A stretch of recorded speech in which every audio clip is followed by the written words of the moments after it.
बिस्मिल्लाहिर्रहमानिर्रहीम। आज कल बारिश का मौसम चल रहा है। अमूमन रास्तों और सड़कों पर बारिश का पानी जमा हो जाता है और बसा औकात ये पानी कीचड़ में तब्दील हो जाता है। ऐसे वक्त में लोगों के ज़हन दिमाग में ये सवाल आता है और लोग पूछते भी हैं कि अगर ये पानी और कीचड़ की छींटें कपड़े और बदन पर लग जाए तो इस हालत में इन कपड़ों के साथ नमाज दुरुस्त होगी या नहीं, या पहले इन कपड़ों को धोना पड़ेगा। इस सिलसिले में सबसे पहली बात जानने की यह है कि बज़ाहिर गंदा नजर आने वाला हर पानी शरीयत की निगाह में नापाक नहीं होता है। इसलिए अगर बारिश का जो पानी सड़कों पर और रास्तों में जमा हुआ है, अगर उसमें गटर का पानी या कोई और गंदगी शामिल नहीं है तो वो पानी और कीचड़ बिल्कुल पाक है।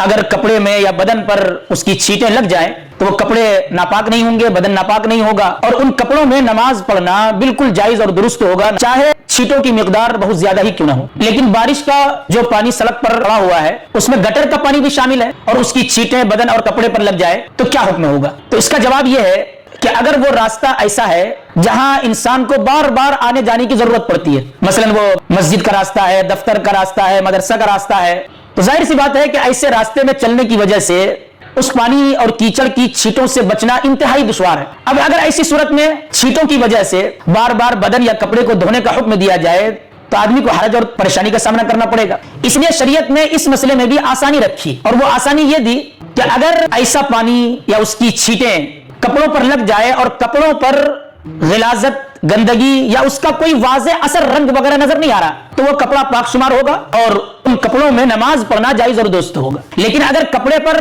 गंदगी नजर आ रही है या गंदगी का असर, रंग वगैरह महसूस हो रहा है और वो गंदगी और उसका असर फैलाव में 10 रुपए के सिक्के के बकदर है या उससे ज्यादा है, तो ऐसी सूरत में पहले इन कपड़ों को धोना जरूरी होगा।